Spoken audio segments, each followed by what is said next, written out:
Bismillahirrahmanirrahim. Assalamualaikum warahmatullahi wabarakatuh. Waalaikumsalam warahmatullahi wabarakatuh. Alhamdulillah wassalatu wassalamu ala Rasulillah wa ala alihi wa sahbihi wa man walah wa tabi'ah. Allahumma akhrijna min dhulumatil wahm wa akrimna bil ma'rifatil ilm. Sahil akhlaqana bil hilm waj'alna mimman yastami'una al-qawl fayattabi'una ahsana. Subhanaka la ilma lana illa ma 'allamtana innaka antal alimul hakim wa la hawla wa la quwwata illa billahil aliyyil azim. Allahumma 'allimna ma yanfa'una wa zidna. Halaman sekarang halaman berapa ya? Kemarin kita membahas tentang sifat wujud, sifat pengelompokan sifat ada berapa kemarin? Ada sifat nafsiyah, ada sifat salbiyah, ma'ani, ma'nawiyah. Sekali lagi ya, pengelompokan ini bukan dalam arti pembatasan. Itu dirumuskan bukan sebagai pembatasan, tetapi itu adalah sifat-sifat pokok. Ummahatus sifat.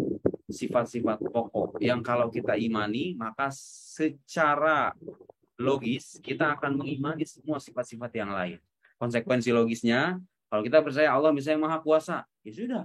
Allah maha memberi rezeki, Allah maha menghidupkan, Allah maha mematikan, Allah maha dan seterusnya. Kalau kita percaya Allah maha mengetahui, ya sudah berarti Allah khabir, Allah dan seterusnya. Allah alim, khabir, kan ada di Quran itu kan ada alim, alam. Fi nihaya ya'ud ila sifatil alam, gitu kan? Dan seterusnya.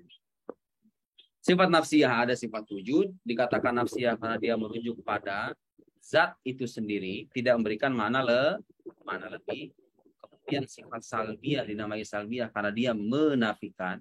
Jadi makna dari sifat itu mengandung makna penafian atas sesuatu yang tidak layak bagi Allah Subhanahu wa taala. Dan sekali lagi, kata para ulama, sifat salbiyah juga bukan hanya sifat atas 5. Yang 5 itu hanya sebagai sifat pokok yang kalau kita nafikan semua sifat itu, maka kita akan menafikan sifat-sifat yang lain. Allah qadim artinya Allah tidak bermula. Berarti kita menafikan kebermulaan dari Allah Subhanahu wa taala. Allah apa lagi? Baqi. Kemudian sifat baqo, Allah kekal. Berarti kita menafikan keberakhiran. Allah mukhalafa lil hawadis. Apa artinya yang kita nafikan di sana? Kita menafikan apa? Keserupaan. Allah berbeda artinya kita menafikan keserupaan Allah dengan makhluk-makhluk. Qiyamuhu bin nafsihi. Itu yang belum kita bahas ya. Oke. Kenapa Allah harus tidak bermula? Sudah kita jelaskan argumen rasionalnya. Kenapa Allah tidak berakhir? Sudah kita jelaskan juga alasan rasional. Kenapa Allah tidak bisa sama dengan makhluk-makhluknya? Sudah kita jelaskan juga argumen-argumen rasional. Nah, sekarang kita akan lanjut halaman, kalau di sini itu terbitan Turmusi halaman 26.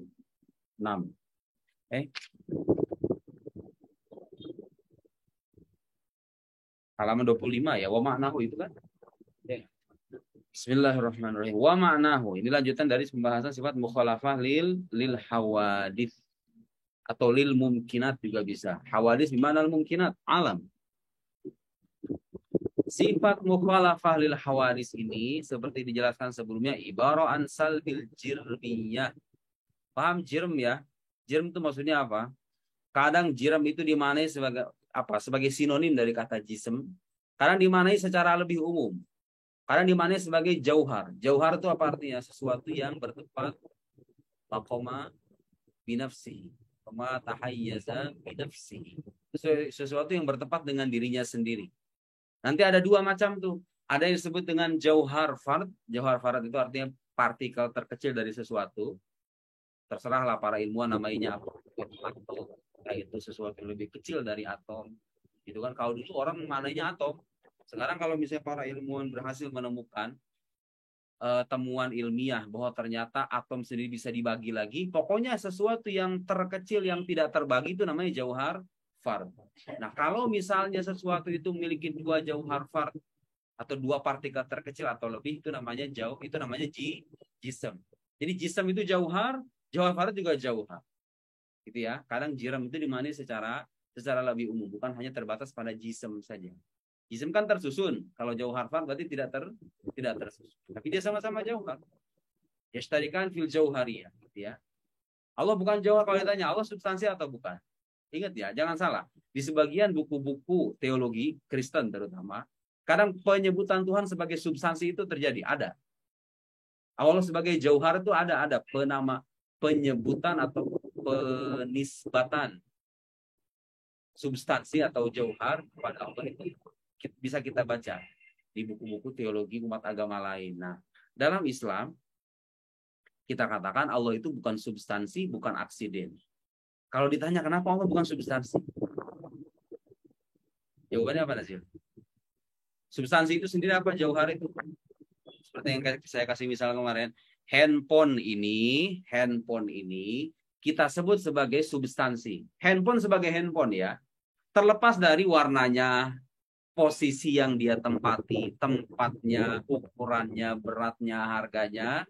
Kalau sekarang misalnya handphone ini harga 2 juta atau 3 juta, harganya berubah, tetap aja handphone, ya kan? Berarti harga itu merupakan aksiden. Aksiden ya. Perempuan itu sosok, siapa istrinya Nazil nih? Intan.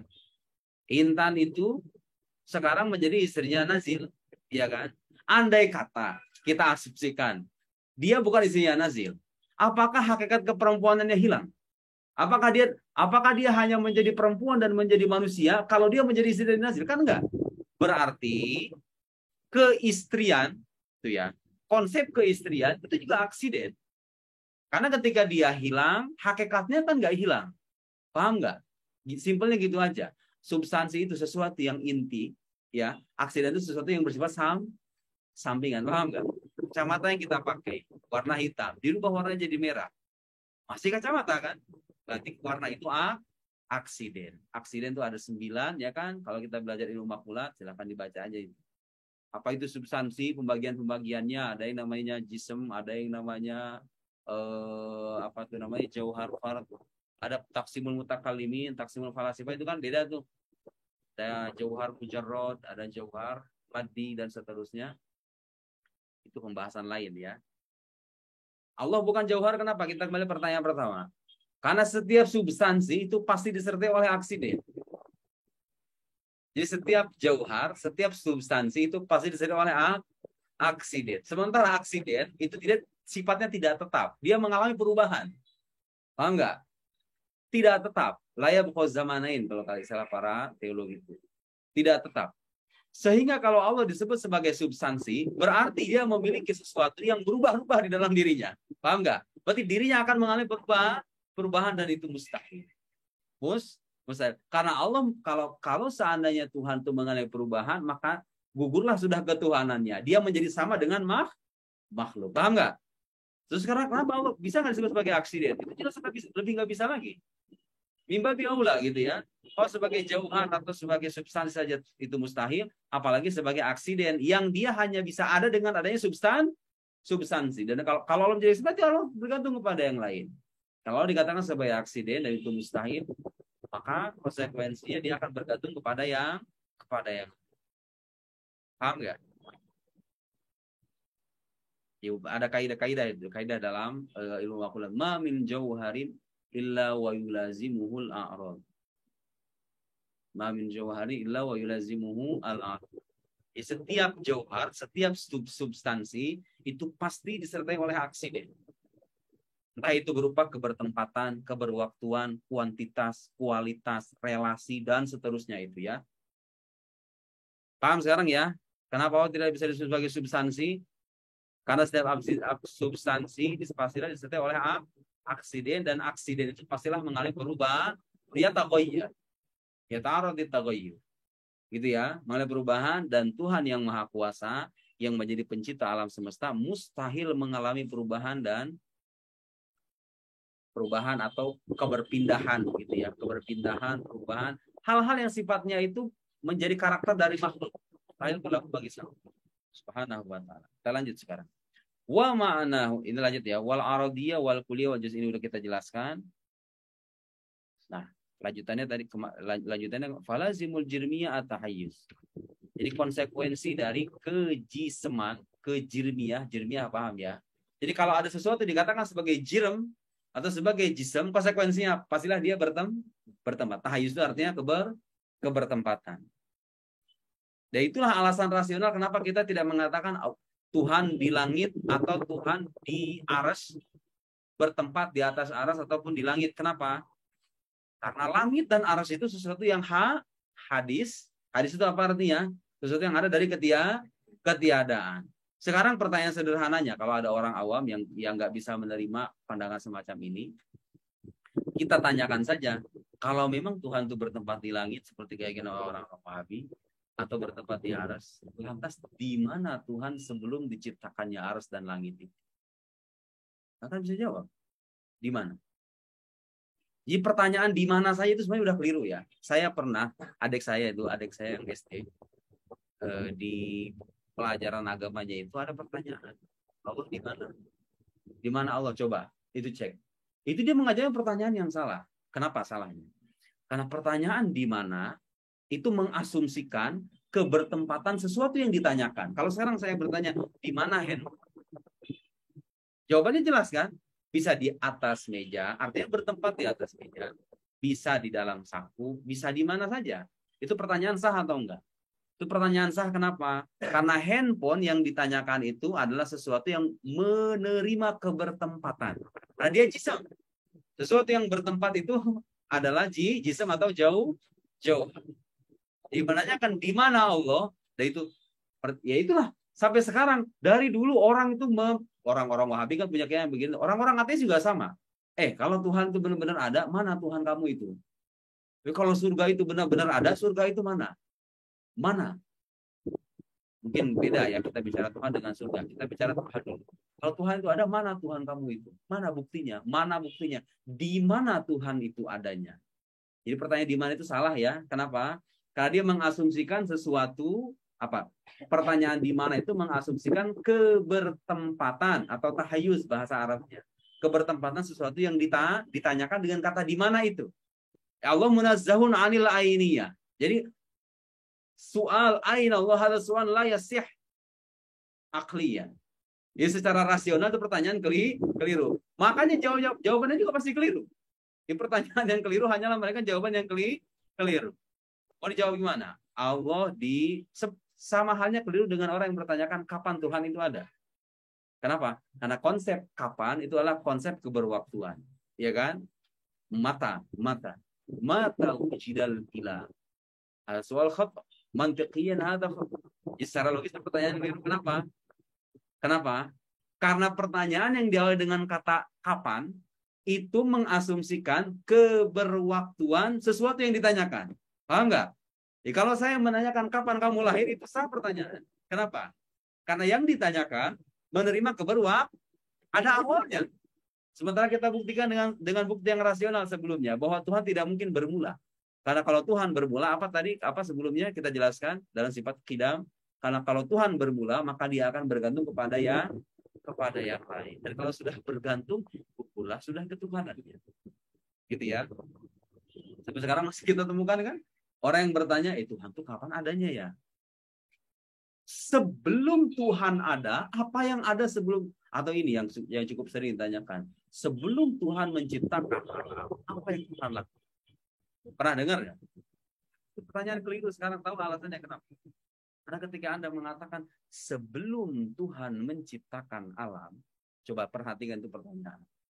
Ketika Anda mengatakan sebelum Tuhan menciptakan alam, itu konsep sebelum, qobliyah, ba'diyah, di kesebeluman dan kesetelahan itu konsep waktu. Sementara tidak ada waktu sebelum adanya alam. Iya nggak? Waktu itu ada dengan adanya alam, karena adanya gerak. Ya kan? Gerak langit, bumi, benda-benda langit gitu ya kira-kira. Karena adanya gerak itu maka terjadi waktu. Kalau alam itu nggak ada, berarti nggak ada waktu. Berarti pertanyaan apa yang Tuhan lakukan sebelum itu pertanyaan keliru. Kenapa? Karena sekali lagi sosok zat yang Anda tanyakan, yang jadi objek pertanyaan Anda itu bukan sesuatu yang menerima keberwaktuan, bukan sesuatu yang ditutup pada waktu. Pertanyaan itu salah. Itu pertanyaan salah. Tapi itu kan terjadi. Pertanyaan semacam itu ya. Oke. Walazimul aradiyah al-qiyam bil ghair. Paham itu maksudnya? Konsekuensi dari keaksidenan. Jadi kalau sesuatu dikatakan sebagai aksiden, maka sebagai konsekuensinya apa? Dia bergantung kepada yang lain atau dia berada pada sesuatu yang lain. Kayak warna tadi atau kayak besar, kecil, gitu ya. Walazimul kulliyah al-kibar walazimul juz'iyah as-sighar ila ghairi dzalika. Oke, sekarang kita lanjut. Wa ma'anahu dan adapun maknanya, mana sifat mukhalafal hawadits. Hai tugasnya al-mukhalafatu lima dzukir ay minal hawadits gitu ya. Perbedaan Allah dengan sesuatu yang telah disebut. Yang telah disebut maksudnya apa? Hawadits. Maksudnya apa maknanya mukhalafal hawadits itu? Annahu ta'ala laisa mumathilan lil hawadits. Allah Ta'ala tidaklah menyerupai sesuatu yang hadis. Maksudnya menyerupai alam. Menyerupai segala sesuatu selainnya. Fa'idha al-qasyaiton. Apabila setan menyampaikan fidihnika atau mengutarakan fidihnika di dalam nalarmu annahu ta'ala bahwasanya Allah Ta'ala di dalamnya. Nah ini juga ini kadang bisikan-bisikan pikiran semacam ini kadang terlintas di kepala sebagian orang yang akidah. Kalau memang nih perhatikan, idalanya pun jisim. Kalau seandainya Allah itu bukan jisim, kita akan melihat segala sesuatu ini jisim semua. Dari mulai buku, ya kasur, ya karpet, ya motor, ya mobil, ya tumbuhan, ya, kan jisim semua nih. Tuhan tuh kalau seandainya bukan jisim, wala arad, bukan jauhar maksudnya, wala aradan, bukan aksiden, wala kullan, bukan keseluruhan. Kenapa bukan keseluruhan? Paham nggak? Kul dengan juz'a. Ada kulli, ada juz'i, ada kul, ada juz'. Apa bedanya? Kalau dalam mantik. Ada namanya kul, ada yang namanya juz'. Kul itu artinya keseluruhan. Juz' itu artinya bagian. Kayak sekarang nih, saya. Dari mulai ujung kepala sampai ujung kaki, ini keseluruhan diri saya. Keseluruhan. Keseluruhan ini baru ada dengan adanya apa coba? Dengan adanya bagian. Berarti kalau begitu, saya, keseluruhan diri saya ini butuh atau tidak dengan bagian-bagiannya? Butuh. Paham sekarang kenapa Tuhan bisa nggak dikatakan sebagai keseluruhan? Atau keseluruhan diri Tuhan? Pertanyaan itu ibarat yang keliru. Kalau dikatakan keseluruhan zat Tuhan misalnya. Karena Tuhan tidak punya bagian-bagian sehingga disebut keseluruhan. Paham nggak? Paham ya? Apalagi disebut sebagai bagian. Kalau kuli apa kuli? Kuli itu artinya sebuah konsep ya, konsep universal. Kalau sekarang kita bicara misalnya manusia, ya di bawahnya tuh ada nazir, ya ada ini, ada saya. Jadi konsep manusia itu kuli. Kemudian di bawahnya ada juz'iyat. Manusia itu hanya sebagai konsep aja. Yang ada di alam luar itu apa? Individu. Yang berlaku kepadanya konsep manusia. Jadi manusia itu nggak ada sebetulnya. Manusia itu nggak ada, ya kan? Handphone itu nggak ada.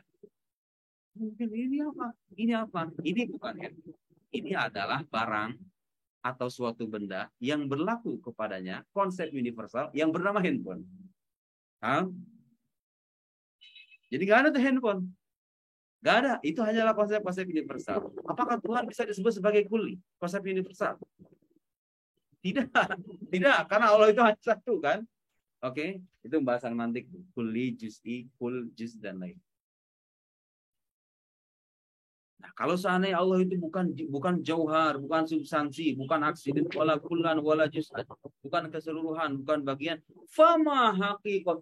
Terus hakikat Tuhan itu apa? Terutama ini pertanyaan sering diajukan kepada kelompok Asy'ariyah ya. Allah itu kalau tidak berwaktu, tidak bertempat, tidak ada di langit, tidak ada di alam, tidak ada di luar, tidak ada, bukan berupa jism, bukan berupa jauhar, bukan berupa ini, nggak ada di sini, nggak ada di sana. Terus dia itu apa? Ada atau enggak bahkan? Itu pertanyaan terjadi ya. Ada atau enggak itu? Jadi paham nggak maksudnya? Subuhatnya paham nggak? Jadi kalau kita menafikan Allah tidak ada di langit, tidak ada di arsy juga, tidak di arsy. Tidak ada di dalam alam, tidak ada di dalam alam. Tidak ada di luar alam, tidak ada di luar alam. Tidak ada dalam waktu tertentu, tidak. Maksudnya terikat dengan waktu, tidak. Tidak bertempat, tidak bertempat juga. Terus kalau begitu gimana Tuhan itu? Atau Tuhan itu benar-benar ada atau enggak? Kita jawab, keberadaan sesuatu. Seperti yang sudah saya bilang ya, itu tidak bergantung pada kebertempatannya, pada keberwaktuannya, pada apa lagi? Pada kemateriannya. Sehingga kalau sesuatu itu dikatakan ada hanya berupa materi, enggak. Ada atau enggak adanya sesuatu itu enggak bergantung kepada waktu kemateriannya gitu ya, kebertempatannya, keberwaktuannya, keseluruhannya, bagiannya, enggak. Ada sesuatu itu dikatakan ada bukan karena dia bertempat, bukan karena dia berwaktu, bukan karena dia berupa jism, bukan karena dia berupa substansi, bukan karena dia berupa aksiden, tapi dia dikatakan ada ketika dia memiliki kenyataan atau realisasi gitu ya pada dirinya sendiri dan memberikan dampak. Ya, itu bisa memberikan dampak pada sesuatu yang lain. Baru kita katakan ada, gitu ya. Paham ya? Fakul firad dzalika. Kalau seandainya setan kira-kira mengutarakan atau membisikkan pikiran semacam tadi, kata beliau, katakanlah firad dzalika untuk membantah pikiran itu. La ya'lamullaha illallah. Tidak ada yang mengetahui hakikat Allah ya. Bukan la ya'lamullah bil kulliyah min ayyi wajhin kan. La. Para nabi mengetahui Allah atau enggak? Mengetahui Allah. Tapi apa yang mereka ketahui? Sifat-sifat, perbuatannya. Ya kan? Kita sendiri kan mengakui dalam batas mengetahui dalam batas kemampuan kita sebagai manusia. Jadi yang dinafikan itu apa? Hakikat Allah ya. Bukan Allah secara keseluruhan tidak bisa diketahui. Paham nggak? Bukan Allah, kan saya mengatakan Allah secara keseluruhan sudah keliru sebetulnya kan?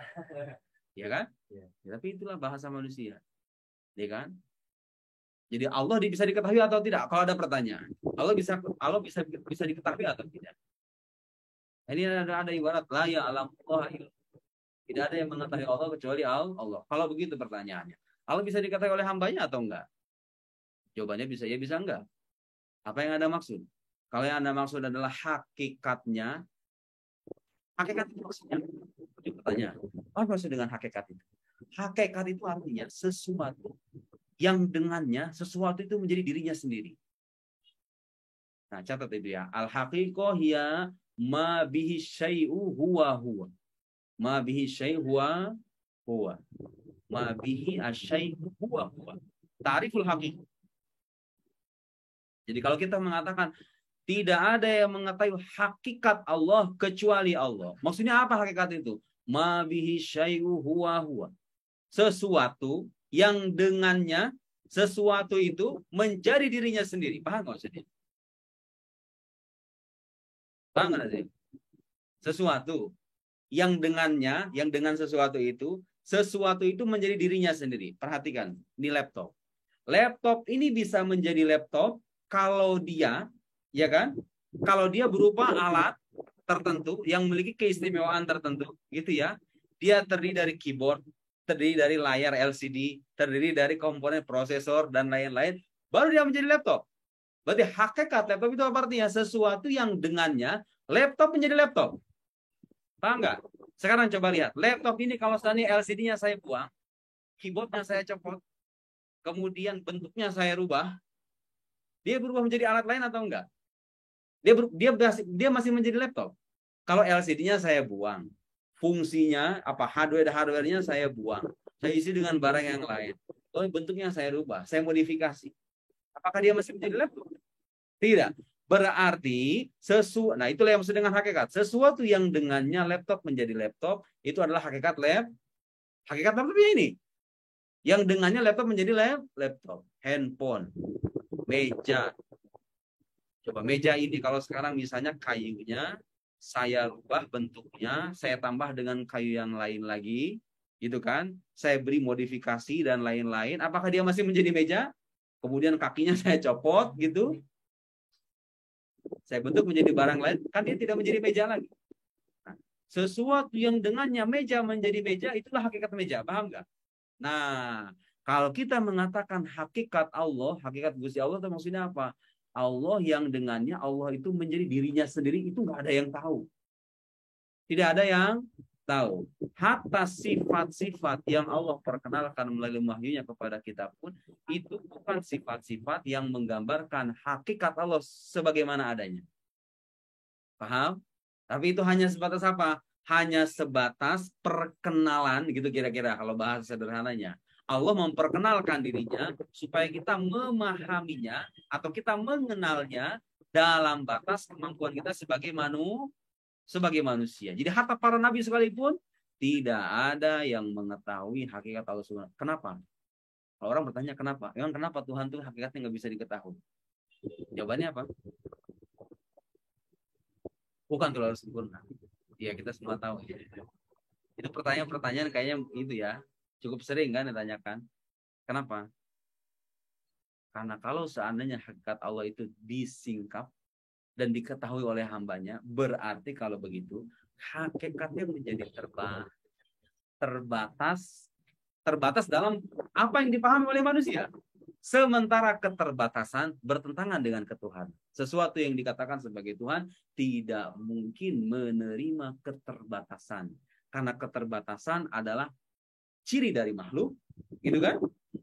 Oleh karena itu sang kholik pastilah berbeda dengan makhluk. Kalau makhluknya terbatas, berarti sang kholik pastilah tidak terbatas. Gitu ya. La ya'lamullah illallah. Termasuk larangan memikirkan Allah. Itu larangan memikirkan apanya? Memikirkan ciptaannya, bahkan dia dianjurkan. Memikirkan perbuatannya kita saksikan sendiri. Yang dilarang itu apa? Memikirkan zatnya. Memikirkan sifatnya, sehingga kita nggak boleh belajar ilmu kalam gitu, karena di sana ada pembahasan tentang sifat-sifat Allah. Enggak. Memikirkan sifatnya, boleh. Kalau kita nggak memikirkan, bagaimana kita bisa memahami buku-buku ilmu kalam? Sifatul qudrah, sifatul iradah, ya kan? Yang dilarang apa? Zat atau hakikat Allah Subhanahu wa Ta'ala. Dan sekali lagi ya, ini penting. Ketidaktahuan kita tentang sesuatu bukanlah alasan untuk menafikan keberadaan sesuatu itu sendiri. Itu kaidah yang sangat penting. Artinya apa? Kalau sekarang kita nggak tahu Allah itu kayak apa, andaikan manusia 5 miliar manusia di alam semesta ini nggak tahu Tuhan itu kayak apa. Nah, tadi kita katakan, ketidaktahuan kita tentang sesuatu itu bukanlah alasan untuk menafikan sesuatu itu sendiri. Paham nggak? Paham nggak? Paham nggak? Jadi kalau kita nggak tahu sesuatu, apakah itu artinya sesuatu itu nggak ada? Nah, kalau itu misalnya bawa tas kecil, di dalamnya ada uang, dan saya nggak tahu kalau dalam tas itu ada uang.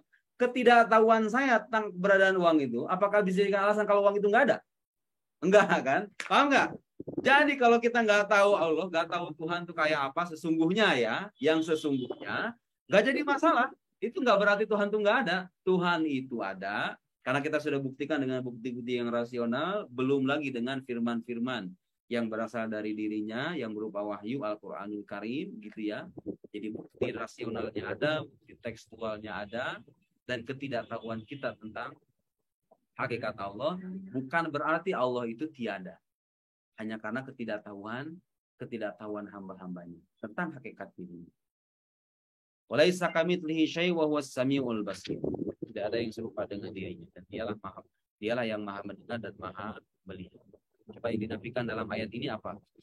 Allah yang semisal. Jadi kalau seandainya yang semisal dengan Allah itu ada, yang semisal dengan Allah itu nggak ada, dinafikan oleh ayat ini.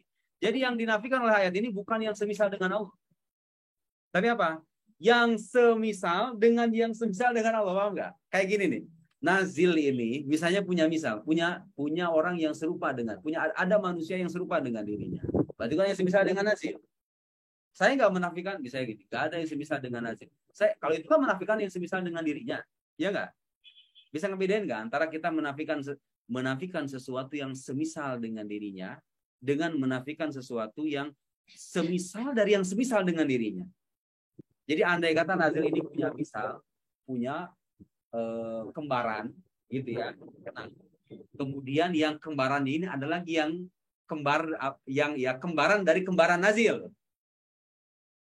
Kan itu ada ablag fin nafi, ya kan? Itu kan lebih kuat penafiannya, ya enggak? Jadi kalau saya menafikan nggak ada yang semisal dengan hasil, artinya apa? Saya hanya menafikan sesuatu yang semisal dengan dirinya. Tapi kalau saya menafikan nggak ada yang hatta yang semisal dengan hasil pun nggak ada. Jadi ayat ini sebagaimana dipahami dengan kaf ya, kaf dalam ayat ini. Jadi kalau seandainya Allah itu ta'ala Allah Maha Suci dari perpisahan. Kalau seandainya Allah itu kalau kita asumsikan wa fardul muhal laisa muhal kata para ulama. Fardul muhal laisa bi muhal. Kalau kita asumsikan sesuatu yang mustahil itu nggak berarti mustahil. Anggap sekarang misalnya Allah punya misal. Yang dinafikan oleh ayat ini apa? Bukan yang semisal dengan Allah. Yang semisal dengan Allah itu juga dinafikan. Itu lebih kuat penafiannya kan? Iya, ya paham gitu ya. Itu aja di buku akidah itu ada penjelasan. Bahwa ta'ala laisa bijismin. Udah paham sekarang ya? Jisim musawwarin. Jisim yang berbentuk seperti halnya makhluk. Dia bukan jisim. Wala bijauharin mahdud. Juga bukan berupa substansi yang terbatas, yang memiliki batasan. Muqaddarin, yang memiliki ukuran. Yang berukuran, yang memiliki keterbatasan. Tuhan tidak serupa dengan itu. Falaisalahu yadun. Dia tidak memiliki tangan. Tangan dalam arti jawarih ya. Tapi kan ada kata ya dalam Al-Quran. Ya. Itu apa maknanya kalau dalam mazhab Asy'ariyah? Ada mazhab mufawwidin, ada mazhab muawwilin. Kalau yang tafwid apa? Bedanya kita dengan salafi dengan wahabi itu apa coba? Kalau Asy'ariyah itu dia kalau mazhab mufawwidin, mazhab tafwid. Mazhab tafwid itu apa?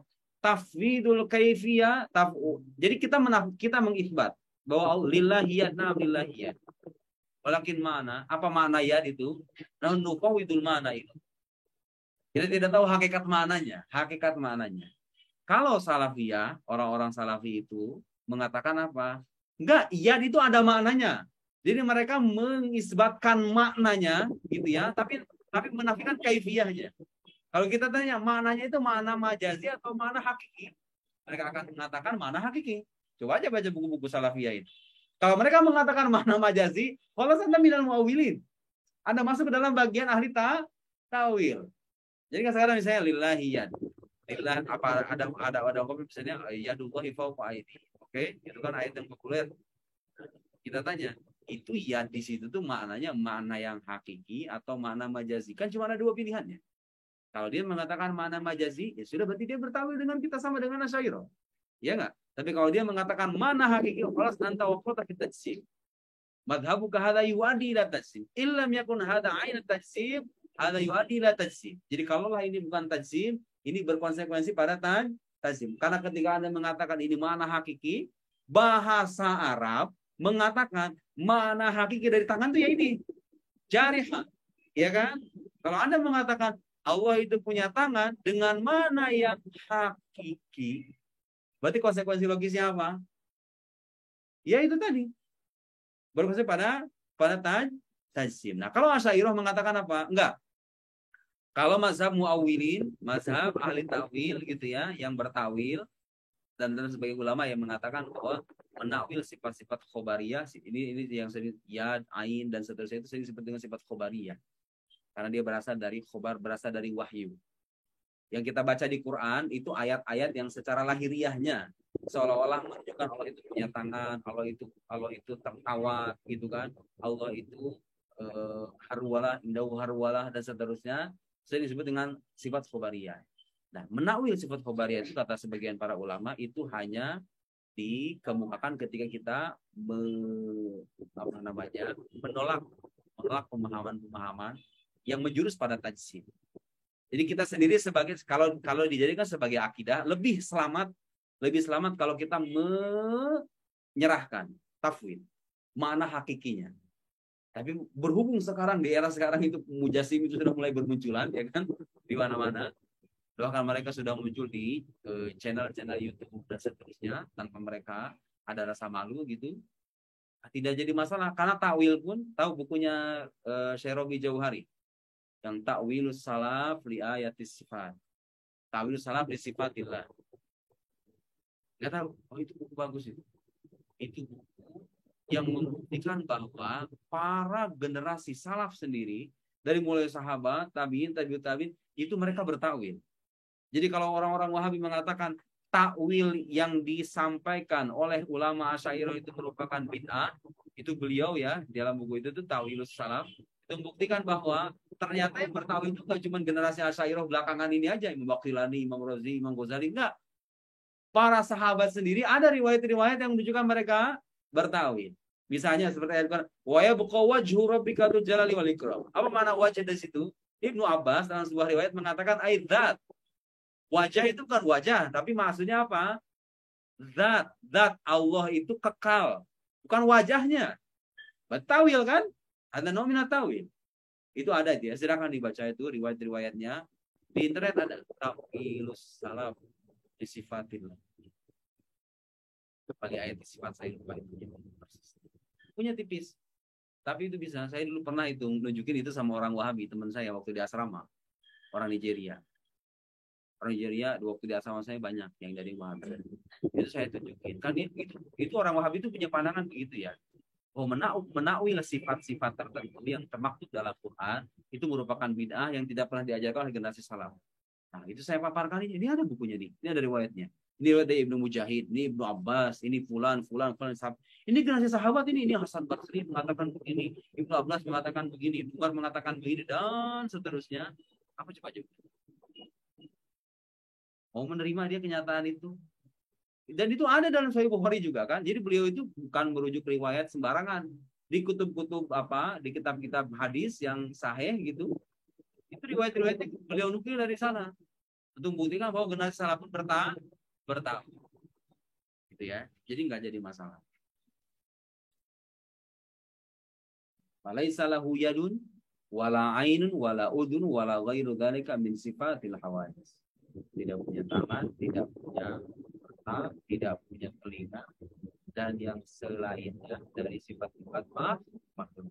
Dia la yumathilul ajsam, karena dia tidak menyerupai jism, la fit takdir, tidak dalam pengukuran, wala fi qabul inqisam, juga tidak dalam hal penerimaan akan keterbagian. Kenapa tidak menerima keterbagian? Ya karena dia bukan keseluruhan. Karena kalau dikatakan keseluruhan berarti dia butuh kepada bagian. Wala tahilluhul jawahir, dia tidak ditempati oleh substansi. Maksudnya substansi tidak bertempat pada dirinya gitu ya. Walaisa bi'aradin, juga bukan aksiden. Wala tahilluhul arad, dan dia tidak ditempati oleh aksiden. Karena dia bukan substansi.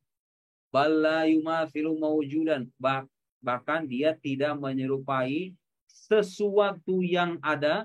Wala yumathiluhu mawjud, juga dia mawjud minal hawadits, maksudnya ya, karena Allah sendiri kan mawjud. Ya mawjud di sini maksudnya mawjud minal hawadits. La yumathilu mawjudan minal hawadits. Wala yumathiluhu mawjud, dan sesuatu yang ada tidak menyerupai dirinya. Sesuatu yang ada yang dimaksud di sini apa? Sesuatu yang ada dari makhluk.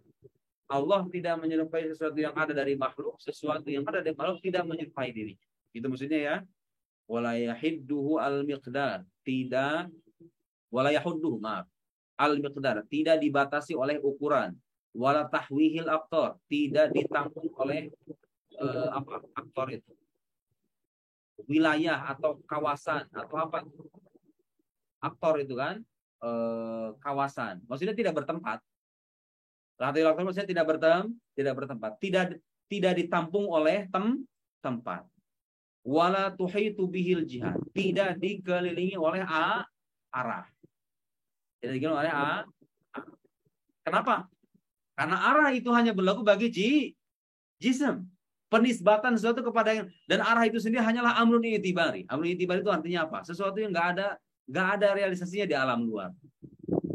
Jadi kalau sekarang saya misalnya buku ini saya taruh di atas kepala saya. Antum yang melihat akan mengatakan ini buku ada di atas. Di atas itu arah kan. Kalau sekarang saya taruh begini, antum akan mengatakan ini di bawah. Sekarang saya tanya, kalau misalnya sekarang di samping begini, sebelah kanan bagi saya ya, ini sebelah kiri. Atas, bawah, kanan, kiri itu arah, itu namanya jihad. Coba itu terlahir dari apa coba? ketika ada suatu jism gitu kan, dinisbatkan, ada penisbatan antara satu jism dengan jism yang lain, ya kan? Lahirlah konsep arah itu. Sekarang saya tanya, ada nggak sesuatu yang namanya arah itu di alam luar? Dia punya realisasi, dia punya kenyataan atau enggak di alam luar? Ada nggak di atas gitu? Sesuatu yang namanya di atas itu kelihatan atau enggak? Maksudnya ada wujud realnya atau enggak? Hah? Enggak, ada mukhtalif. Ada amrun itibari. Nanti kalau belajar pesawat itu ada yang namanya amrun itibari. Amrun itibari itu artinya sesuatu yang tidak memiliki realisasi di alam luar. Mala tahaqquq lahu fil kharij. Wa innama huwa min fardil farid aw i'tibaril mu'tabir. Itu kira-kira ya ungkapan dalam bahasa kalam. Jadi amrun itibar itu sesuatu yang nggak ada wujud nyatanya di alam luar. Paham nggak? Sekarang kan gini nih. Buku ini kita katakan di atas karena ada penisbatan antara kepala saya dengan buku ini. Tapi bukan konsep. Di atas itu sendiri itu ada nggak sih sebenarnya? Di alam luar itu kan nggak ada. Yang ada cuma kepala saya sama buku kan? Ya nggak? Mana atas itu? Ya, aywa. Amrun itibari. Di atas, di bawah, depan, belakang. Itu amrun itibari. Amrun itibari. Itu maksud amrun itibari itu ya. Jadi dia hanya dikatakan ada oleh nalar antum yang melihat, ya kan? Ketika melihat ini ada di sini, kemudian di bawahnya ada kepala saya, gitu kan? Itu kan terlahir dari pengamatan nalar kita. Bukan sesuatu yang ada pada dirinya sendiri, paham nggak? Paham nggak? Hah? Kalau cinta ada realisasinya. Ada realisasinya. Lah ya memang orang udah nikah masih kenal yang namanya cinta. Kan beda ya. Orang udah nikah mah beda perasaannya juga ya. Nah, tahu kalau udah nikah itu beda. Kalau misalnya waktu sebelum nikah, kalau misalnya buka HP dengar pesan dari ya kan? Itu gimana rasanya? Pengen cepet-cepet ini gimana ini? 2 jam juga teleponan itu kuat kan? Coba kalau udah kawin apa yang terjadi? Ngapain sih? Lama-lama antar aja. Nah, kan tuh pengakuan.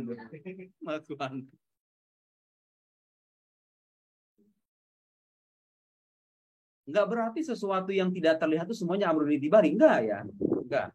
Dan Allah juga tidak bisa dilihat. Masa Allah dikatakan amrun itibari?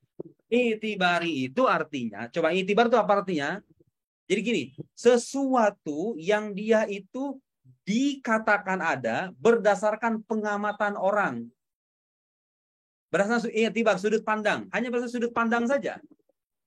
Hanya karena kita punya sudut pandang tertentu terhadap sesuatu, lahirlah konsep di atas, di bawah. Tapi dia sendiri kan nggak ada di luar.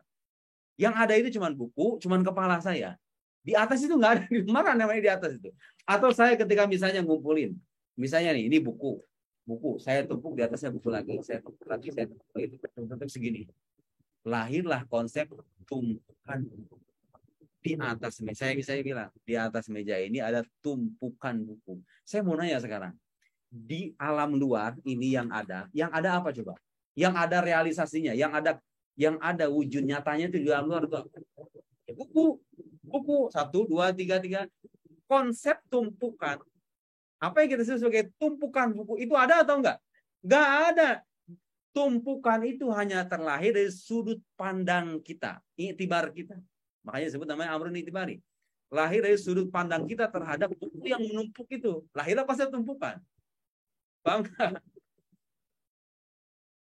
Enggak, bukan. Ada mukhtalif. Ada syaitan. Ya. Warna.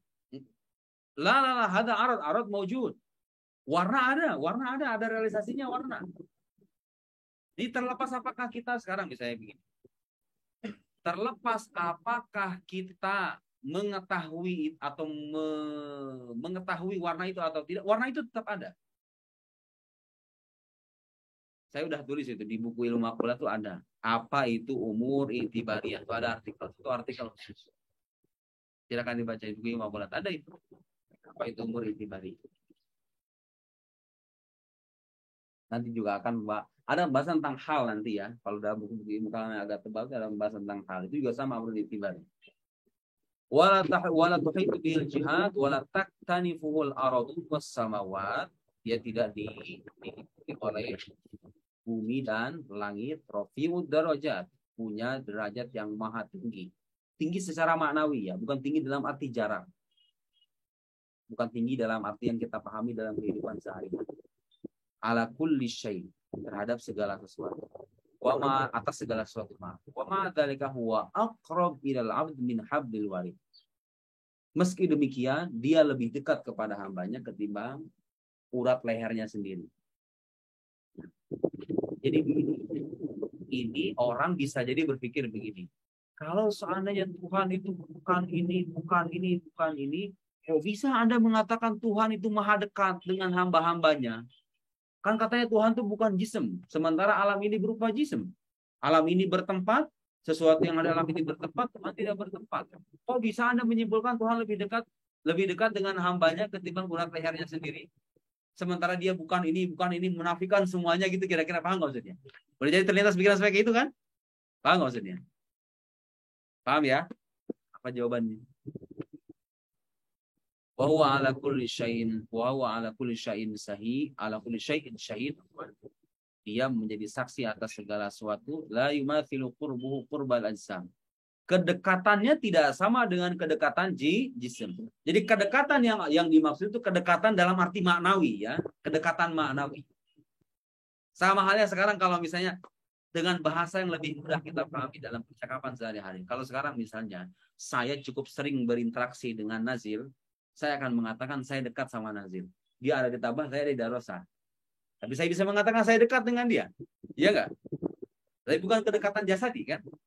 Kedekatan ma'nawi. Nggak ada yang sulit untuk memahami. Bahwa kalau sekarang Allah dikatakan berbeda dengan makhluk, tidak bertempat, tidak berwaktu, bukan jism, bukan jauhar, bukan ini, bukan itu, tidak diliputi oleh langit dan bumi, tidak ada dalam, tidak ada luar dan seterusnya, itu tidak menafikan kedekatannya dengan hamba-hamba. Karena pengetahuan yang menyelimuti segala sesuatu, kuasanya menjadi segala sesuatu dan seterusnya. Jadi kedekatan itu bisa kita maknai sebagai kedekatan maknawi. Bukan sepertinya kedekatan jism. La yumathilu qurbu qurbal ajsam. Ta'ala an ayyahwiyahu maka. Allah maha tinggi dari penampungan tempat. Jadi Allah tidak mungkin ditampung oleh tempat. Kenapa? Karena lagi-lagi konsep tempat itu sendiri hanya berlaku bagi jisim. Bagi benda ya. Jadi perhatikan. Sekarang itulah alasan kenapa. Ada sebagian juga yang mengatakan bahwa konsep tempat itu konsep itibari saja sebetulnya. Nggak ada. Di alam luar itu nggak ada yang namanya tempat. Coba bayangkan sekarang. Sekarang misalnya di sini ada kursi, ada saya. Yang ada itu apa juga? Yang ada itu ya saya sama kursi. Yang jelas-jelas ada. Tempat itu mana? Coba disebutin. Saya bertempat di atas kursi. Konsep tempat itu terlahir ketika kita memerhatikan, ya kan, posisi saya yang berada pada bagian tertentu di kursi, kemudian dikatakan lahirlah konsep tempat.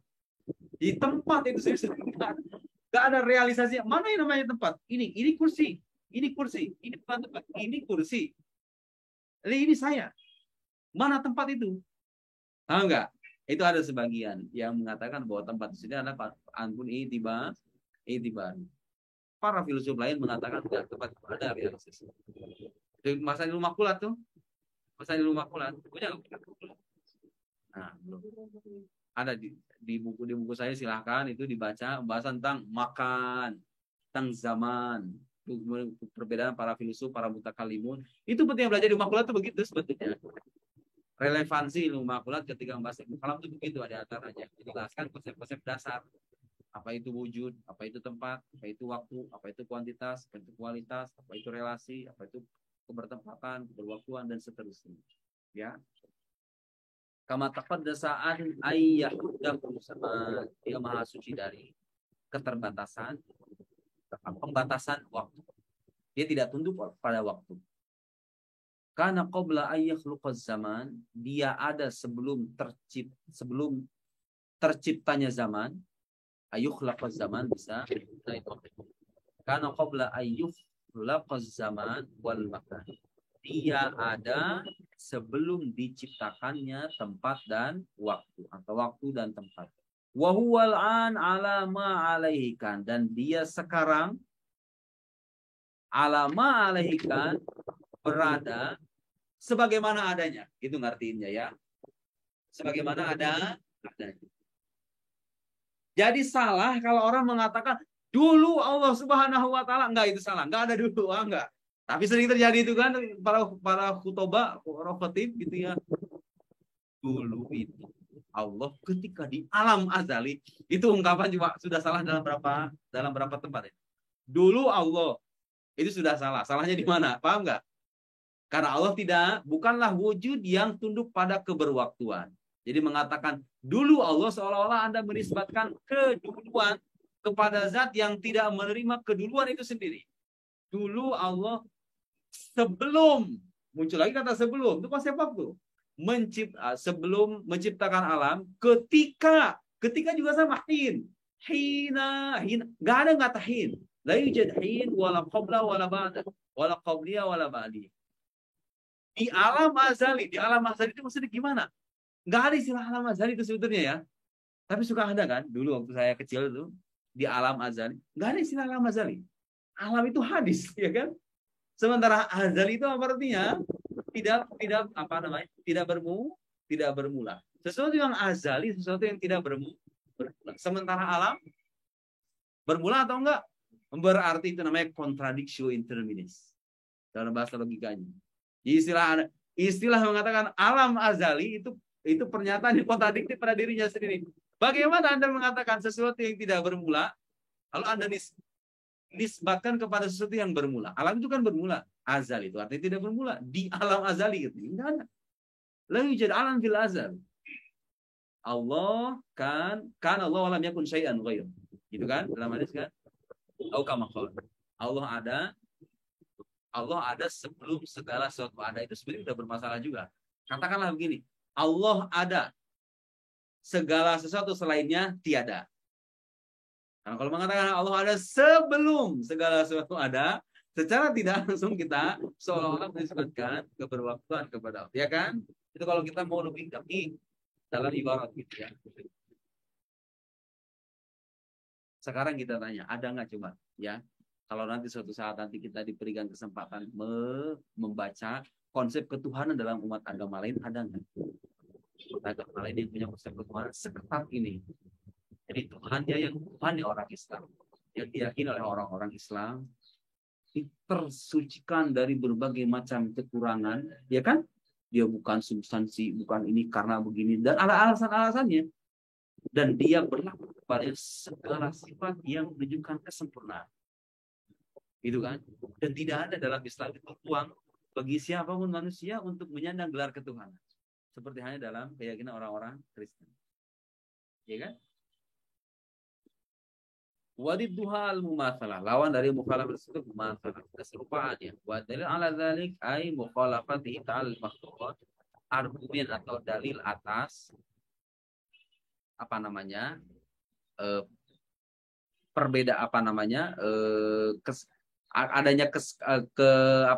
perbedaan Tuhan dengan makhluk. Kan tadi katakan Allah itu berbeda dengan makhluk, ini dalilnya ya. Annahu ai Allah law lam yakun mukhalifan lil makhluqat. Kalau dia itu tidak berbeda dengan para makhluk, lakana mumatsilan laha, maka dia pastilah semisal dengannya, dengan makhluk-makhluk. Ini namanya kalau dalil mantik namanya apa? Namanya qadhiyah apa ini? Namanya argumen apa ini? Namanya kias apa ini? Kias istisnai wa ahsan. Lau kada lakana kada. Lakinna kada kada. Fin nihaya kada. Kada wa kada. Kias istisnai ya. Karena ada qadhiyah istisnai ya. Qadhiyah istisnai itu yang lakinanya. Okay. Itu namanya silogisme eksepsionis, bahasa ininya itu. Terjemahannya. Silogisme eksepsionis itu yang ada tetapinya, akan tetapi lau kana qadhiyah syartiyah, ya kan? Qadhiyah syartiyah. Apa artinya qadhiyah syartiyah itu dalam bahasa terjemahannya? Proposisi hipotetis. Jadi ada proposisi hipotetis, ada proposisi eksepsionis. Makanya silogismenya disebut dengan silogisme eksepsionis. Lakin mumatsalatuhu batilatun. Lakinna mumatsalatahu afwan, lakinna mumatsalatahu batilatun.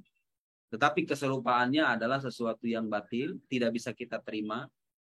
Id law kana mumatsilan lil hawadis. Kenapa dia tidak bisa serupa dengan makhluknya? Karena kalau dia serupa dengan makhluknya, lakana hadisan itlaha. Berarti dia juga sama-sama hadis seperti halnya makhluknya. Masuk akal nggak itu? Masuk akal gitu. Jadi kalau ada orang nanya sama kita, emang kenapa Pak Allah itu nggak boleh sama dengan kita? Jawabannya apa? Jawaban sederhananya. Karena kalau Allah sama dengan kita, berarti dia sama-sama berwujud sebagai wujud yang hadis. Wujud yang ada dari ketiadaan, mengalami kebermulaan, mengalami keberakhiran, mengalami kehancuran, mengalami gagal dan seterusnya. Nah, contoh paling sederhananya begini, seperti yang pernah saya singgung ya. Kita kalau ngebuat sesuatu, orang kalau misalnya buat sesuatu, entah itu di pabrik, di rumah, di mana saja, pernah nggak Anda menemukan sesuatu yang dibuat itu sama dengan yang membuat? Tidak akan pernah ada. Silakan cari di ujung belahan dunia, utara sampai barat, itu ada nggak membuat yang sama wujudnya dengan yang dibuat? Tidak ada. Tidak ada. Pasti ada perbedaan, ya kan?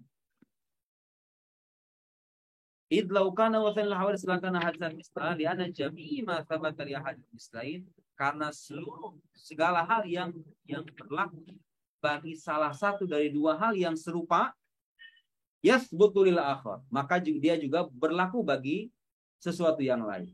Jadi kalau ada dua hal yang serupa, kita katakan A dengan B. A ini dikatakan serupa kalau dia memiliki apa yang dimiliki oleh B. Paham nggak? A dengan B. Kalau kita mengatakan ini serupa, A serupa dengan B, berarti apa yang dimiliki oleh A dimiliki oleh B, apa yang dimiliki oleh B dimiliki oleh A. Jadi kalau seandainya Tuhan, ta'ala Allah amma yaqulun, kalau seandainya Tuhan dikatakan serupa dengan makhluk, A dengan B, berarti apa yang dimiliki oleh makhluk harusnya dimiliki oleh Tuhan. Kalau makhluk itu hadis, berarti Tuhan harus hadis. Paham nggak maksudnya? Paham maksudnya istilah akhirnya, paham nggak? Jadi kalau Allah itu semisal dengan makhluknya, maka otomatis dia harus memiliki sesuatu yang dimiliki oleh makhluk, dalam hal ini kebaruan, dan itu mustahil. Karena kita sudah buktikan di awal di bab sifatul qidam, karena Allah itu tidak memiliki permulaan. Sudah selesai itu pembuktiannya ya. Walakin huwa ay kaun muhadisan muhal. Lakinnahu muhal. Tetapi apa namanya? Apa yang muhal itu maksudnya? Apa yang muhal itu? Serupa. Penyerupaan Allah dengan makhluknya itu mustahil. Mustahilnya kenapa? Mustahilnya kenapa? Ini lanjutannya. Li'annahu qad qamat dalil ala wujubil qidam lahu ta'ala. Karena sudah terbukti bahwa Allah itu tidak bermula. Paham nggak sih maksudnya? Allah kalau dikatakan semisal, berarti dia sama-sama hadis. Sementara sudah terbukti di bab hasul qidam bahwa Allah itu ghair hadis. Dalam arti tidak bermula. Kenapa Allah tidak bermula? Karena kalau dia bermula, maka pastilah dia membutuhkan sebab yang mengadakan dirinya. Pulang lagi kita ke belakang. Selesai kan? Wahai wajabat lahul mukhalafah lil hawadis, manakala berlaku baginya sifat mukhalafah istahala alaihi didduha, maka mustahillah baginya lawa dari sifat mukhalafah lil hawadis. Jadi walhasil itu saling melengkapi ya. Burhan alal qidam wal baqa wal mukhalafah itu saling melengkapi sama lain. Yukamil ba'duha ba'd. Dari dalilnya saling melengkapi satu sama lain. Waswarul mumatsalah asyru. Jadi nah sekarang beliau menjelaskan apa bentuk-bentuk keserupaan. Jadi kan Allah dikatakan tidak serupa dengan makhluk. Nah itu beliau dirinci lagi nih ya, di perincian dari yang keserupaan yang kita maksud itu paling tidak ada 10 kata beliau. Ayakun Allahu jirman. Allah itu dikatakan sebagai jisim. Karena makhluk adalah jisim. Paham nggak? Sawaun kana murakkaban, baik dia tersusun, wa yusamma hina idzin jisman. Jiram di sini beliau maksudkan sebagai sesuatu yang lebih umum dari jisim ya. Karena mencakup juga jauhar fard, seperti yang tadi saya bilang. Jiram itu ada kalanya di mana sebagai sinonim dari jisim, ada kalanya sebagai jauhar. Oke, di sini belum mungkin dimaksudkan sebagai jauhar. Karena jauhar yang tersusun itu namanya jism, yang tidak tersusun namanya jauhar. Ini juga kita nafikan yang pertama. Ayakun Allah jirman hada muhal. Jelas? Kenapa? Karena jism adalah sesuatu yang hadir.